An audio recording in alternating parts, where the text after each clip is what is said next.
मैं सुमन मेहरा एडवोकेट, कोटा राजस्थान, जिला सत्र सेशन न्यायालय कोटा से हूँ। कल सभी को मातृशक्ति जो दिवस है, सभी की महिलाओं को बेसब्री से महिला दिवस की सबको इंतज़ार रहता है। तो पहले तो मैं आप सभी को महिला दिवस की बहुत बहुत हार्दिक शुभकामनाएं और बधाई देती हूँ। बात जब महिलाओं की आती है, महिला दिवस के दिन कई महिलाएं कई आयोजन कार्यक्रम अपने अपने क्षेत्र में अपने अपने नेतृत्व में आयोजित करती हैं, लेकिन मेरी दृष्टि महिला दिवस पर मैं आप सभी लोगों का ध्यान आकर्षित करना चाहूँगी कि महिला दिवस पे उन महिलाओं के लिए जो अभी तक अपना कानूनी अधिकार और अपना अधिकार को भली भांति नहीं पहचानती है।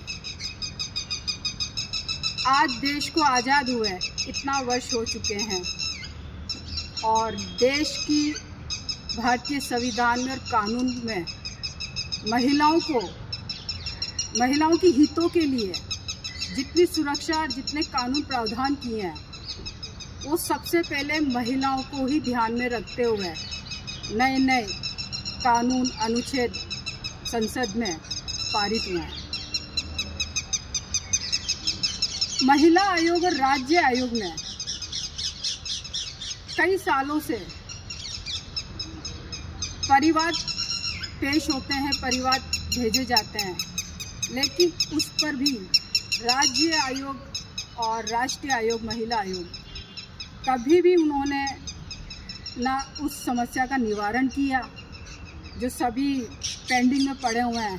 और वो पीड़ित महिलाएं जो पीड़िता हैं वो आए दिन चक्कर काटती रहती हैं, तो ना वो सज़ा सुना पाती हैं आयोग और ना उनका कोई जुर्माना ले पाती है, ना दोनों से दंडित किया जाता है।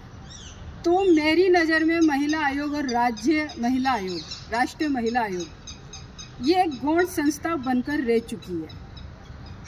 महिलाएं, आज हम बात करें ग्रामीण क्षेत्र की, आज के वर्तमान परिदृश्य में भी ग्रामीण महिलाओं को ये पता नहीं है कि मेरा क्या अधिकार है।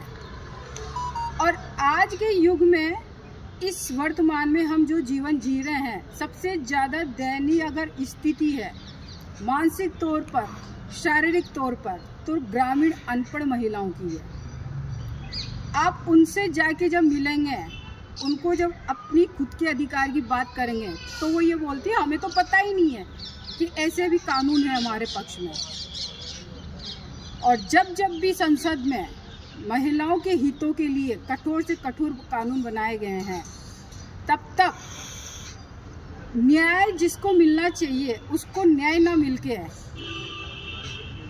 ऐसी महिलाओं के पक्ष में न्याय मिल जाता है जो उस न्याय की हकदार नहीं होती है। हम जनरली देखेंगे जहाँ पर महिलाओं के प्रसव जो अस्पताल होते हैं, जैके लॉन जैसे हुए, तो जननी एक जन्मदात्री होती है। जब वो अपने प्रसव के लिए भर्ती होती है तो उसके लिए एक स्ट्रक्चर का भी, एक कमरे की कोई व्यवस्था नहीं होती है। कई ऐसी घटनाएं सुनने को मिलती है कि एक माँ ने अपने पुत्र को या पुत्री को अस्पताल के गेट के बाहर जन्म दिया। तो ये हमारी महिला की गरिमा को एक ठेस पहुंचने वाली बात है। मैं अंत में यही कहना चाहूँगी कि महिला दिवस पर, महिला दिवस तो मनाओ, लेकिन साथ में उन महिलाओं को भी ध्यान में रखो जिनको अधिकार और जिनको कानून मिलना चाहिए, जिनके पक्ष में उनके न्याय हित में होना चाहिए। तो ऐसी महिलाओं को ज़्यादा से ज़्यादा न्याय दिलाने में अपनी भूमिका सिद्ध करें। आज विधायिका के द्वारा हर जिले में एक महिला थाना होता है। आप किसी भी महिला थाने में जाएंगे तो वहाँ पर आपको सिर्फ एक विवादित समस्या और ढेरों सारे मुकदमे दर्ज करने के सिवा और कुछ भी नहीं मिलेगा। निवारण नहीं है, वहाँ दिखावटी के लिए सिर्फ काउंसलर बैठे हुए हैं, समझाते हैं, सब कुछ होते हैं, लेकिन वहाँ की महिलाओं के साथ न्याय नहीं होता है। तो कहीं ना कहीं हमारा पुलिस प्रशासन भी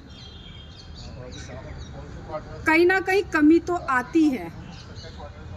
तो महिलाओं के लिए जब आप महिला के हितों की बात कर रहे हो महिला दिवस पे, तो शुरुआत हमें हमारे मोहल्ले से, हमारे बूथ से, हमारे आस पड़ोस से पहले उस महिला की समस्या लेकर जब भी साथ जाए महिला थाने में, तो वहाँ पर न्याय पूर्ण रूप से नहीं मिल पा रहा।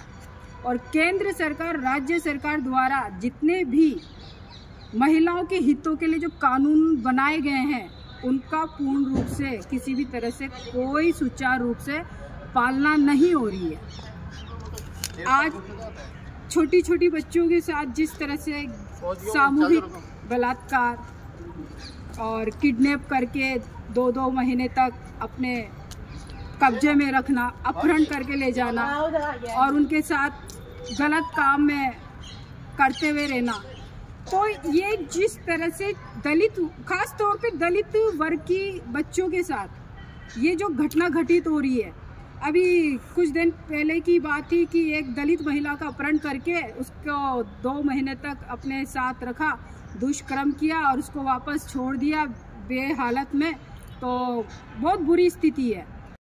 तो आज के वर्तमान परिदृश्य में देखा जाए तो महिलाओं को ज़्यादा से ज़्यादा समाज हित में और महिलाओं की जितनी भी अपने संपर्क में होती हैं, काम वाली या स्कूल वाली या टीचर्स, जो घरेलू परिवार में महिलाएं होती हैं और सर्विस में जो महिलाएं जॉब करती हैं, वहाँ भी उनको सुरक्षा नहीं है। आज हम देखते हैं जिस तरह से सुनने को मिलता है कि आज उसके साथ इस तरह के दुष्कर्म हो रहे हैं, तो दुष्कर्म करने वाले भी ज़्यादातर हमारे ही परिवार के कोई ना कोई रिश्तेदार में से ही निकलता है। तो सबसे पहले तो ऐसे रिश्तेदारों से सतर्क रहना सीखें और जगह जगह जहाँ जहाँ लगे हमें कि महिलाओं के लिए कहाँ कहाँ हम एक विधिक सहायता शिविर लगा सकते हैं संस्था द्वारा, तो वो भी आयोजित होती रहनी चाहिए। ज़्यादा से ज़्यादा महिलाओं के हितों में जो बात रखी है संसद में, लोकसभा में महिलाओं को लेकर जो कठोर से कठोर कानून बनाए गए हैं, उसकी पूर्ण पालना नहीं हो रही है। पूर्ण पालना तब होगी जब नीचे से सिस्टम, ऊपर से सिस्टम ठीक चलेगा।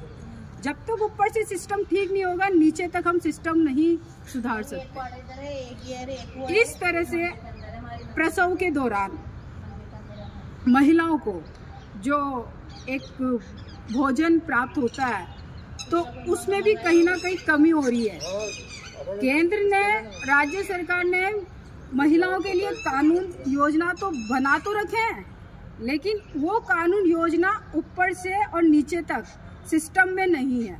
तो मैं अंत में अपनी वाणी को यही विराम देती हूँ और यही कहना चाहूँगी महिला दिवस के ऊपर कि महिलाएं किसी भी क्षेत्र की हो, चाहे से वो दलित की हो या चाहे से वो सामान्य वर्ग की हो, लेकिन जो भी महिला हमारे पास आए वो हम उसको वो सब जितनी हमसे बन सकती ना उतनी आप उसकी मदद करें। और मैं केंद्र सरकार, राज्य सरकार से भी बार बार पुनः निवेदन करती रहूँगी, बारंबार निवेदन करती रहूँगी कि महिलाओं को अगर सुरक्षा देनी है, सुरक्षा रखनी है, तो सबसे पहले महिला थानों में जो विवाद और जो परिवाद दर्ज हो रहे हैं उस पर गौर फरमाए वहाँ के अधिकारी, थाना अधिकारी, क्योंकि बहुत से परिवाद तो दबा दिए जाते हैं। और मैं अंत में अपनी वाणी को यहीं विराम देती हूँ। मैं सुमन मेहरा, एडवोकेट, कोटा से, जिला सत्र न्यायालय सेशन का।